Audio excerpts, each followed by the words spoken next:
Bismillahirrahmanirrahim. Assalamualaikum warahmatullahi wabarakatuh. Perkenalkan, nama saya Resti Delia Putri dengan NIM 2020310222 akan mempresentasikan proposal saya yang berjudul Analisis Perbedaan Dialek Bugis, Penutur Urban dan Pedesaan di Kabupaten Bulukumba untuk memenuhi ujian akhir semester mata kuliah retorika yang diampu oleh Bapak Asdar SPD MPD.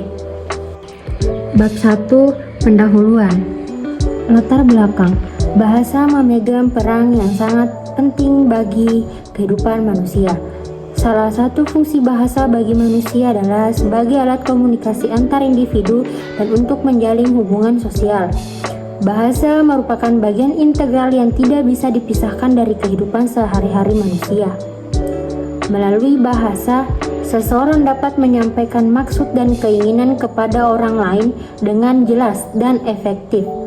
Menurut Wahyudi 2023 mengemukakan bahwa selama beberapa abad terakhir, masyarakat Bugis telah menyebar dan menetap di berbagai daerah di Kabupaten Nusantara. Bahasa Bugis tetap menjadi bahasa yang mendukung keberagaman budaya lokal dengan sejarah dan tradisi yang kaya. Saat ini tidak jarang ditemui kelompok etnis suku Bugis, terutama mereka yang tinggal di perkotaan, tidak lagi menggunakan bahasa daerah Bugis saat berinteraksi dengan sesama. Selanjutnya, rumusan masalah. Berdasarkan latar belakang yang telah diuraikan, adapun yang menjadi rumusan masalah pada penelitian ini adalah bagaimanakah perbedaan dialek Bugis, penutur urban dan pedesaan di Kabupaten Bulukumba. Kemudian, tujuan penelitian. Berdasarkan pada rumusan masalah di atas, maka adapun tujuan pada penelitian ini adalah untuk mengetahui perbedaan dialek Bugis, penutur urban dan pedesaan di Kabupaten Bulukumba. Selanjutnya, manfaat penelitian.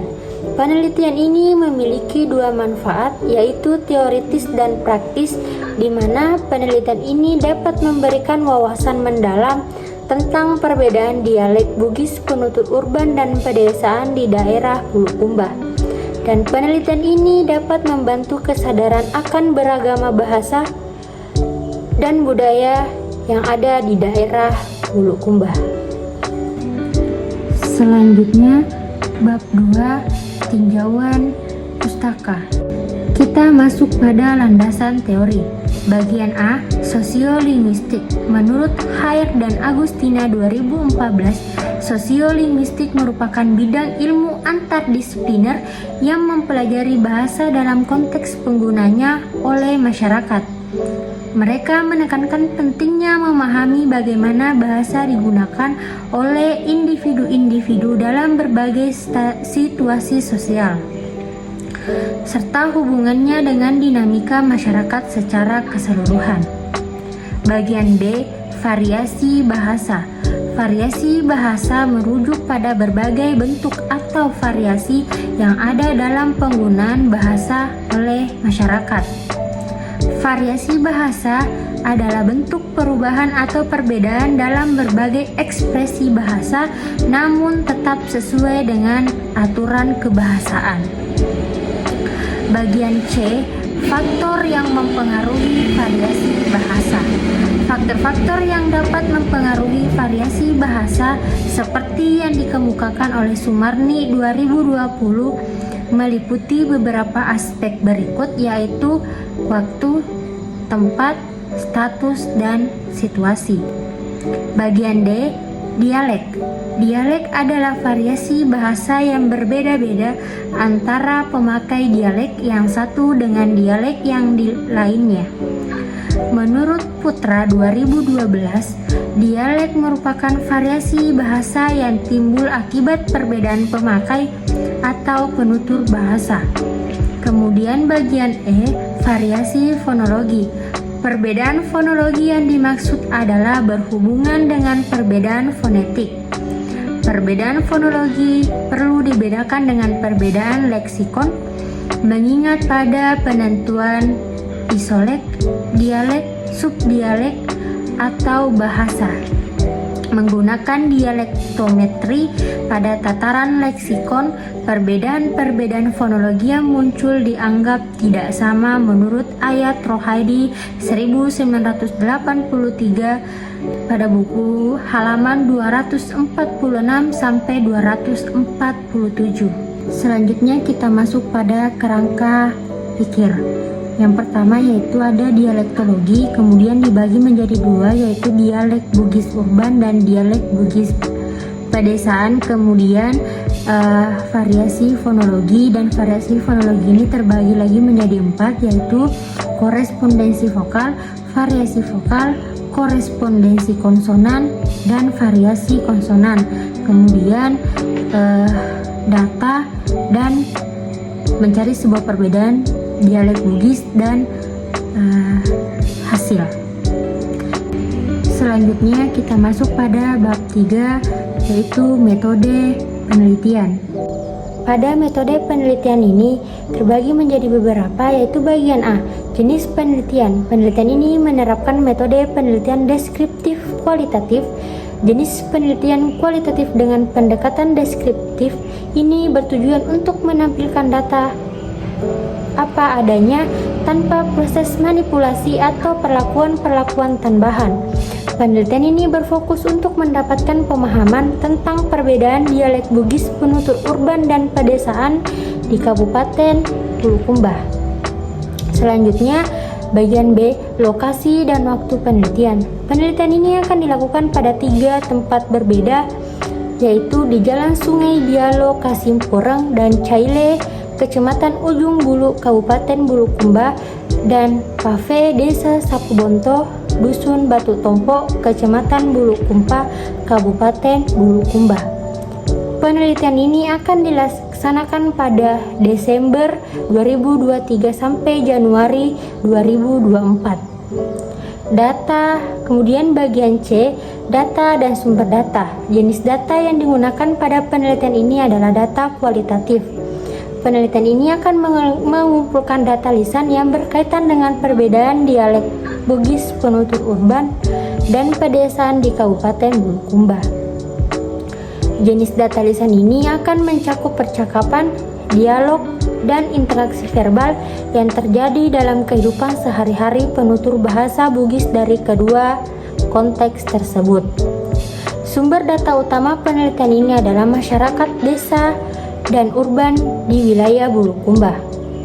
Pengumpulan data akan melibatkan penutur bahasa Bugis dari kedua konteks, yaitu masyarakat yang tinggal di lingkungan pedesaan dan perkotaan.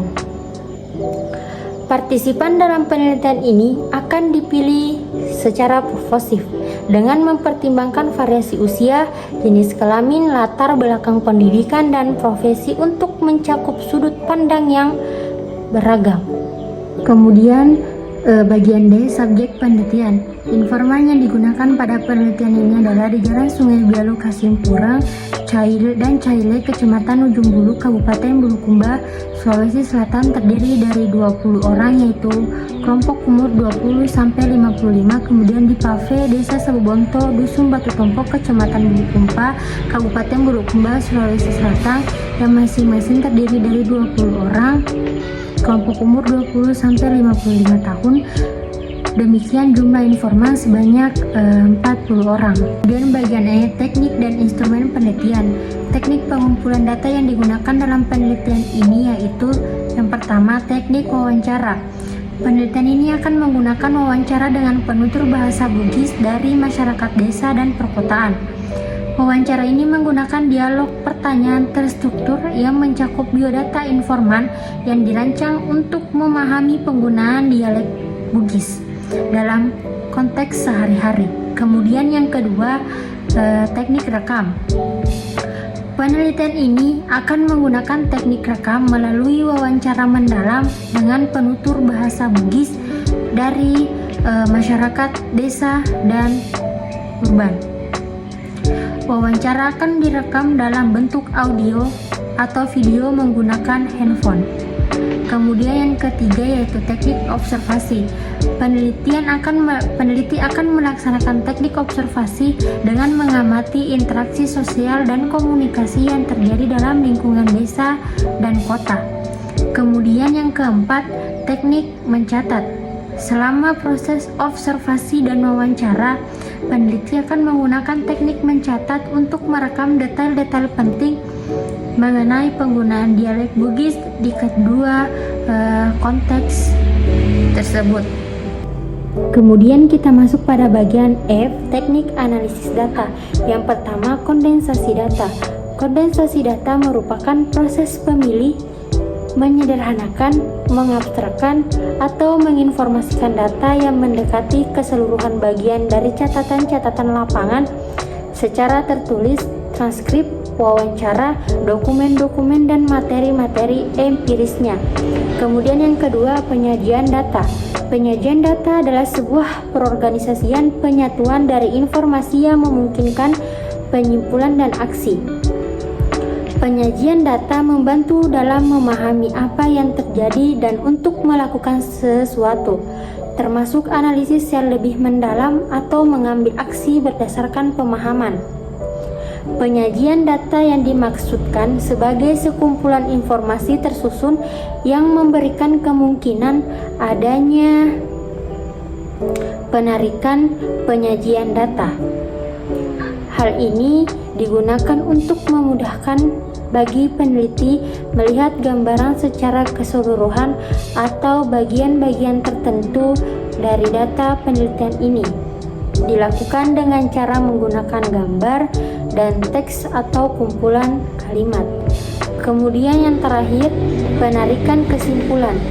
Kegiatan analisis ketiga yang penting adalah menarik kesimpulan dan verifikasi. Dari pengumpulan data, seorang penganalisis kualitatif memulai mencari arti yang berbeda-beda. Itulah tadi presentasi proposal saya. Jika ada kesalahan, mohon dimaafkan dan akan menjadi sebuah pembelajaran untuk kedepannya. Billahi fisabilil haq fastabiqul khairat. Assalamualaikum warahmatullahi wabarakatuh.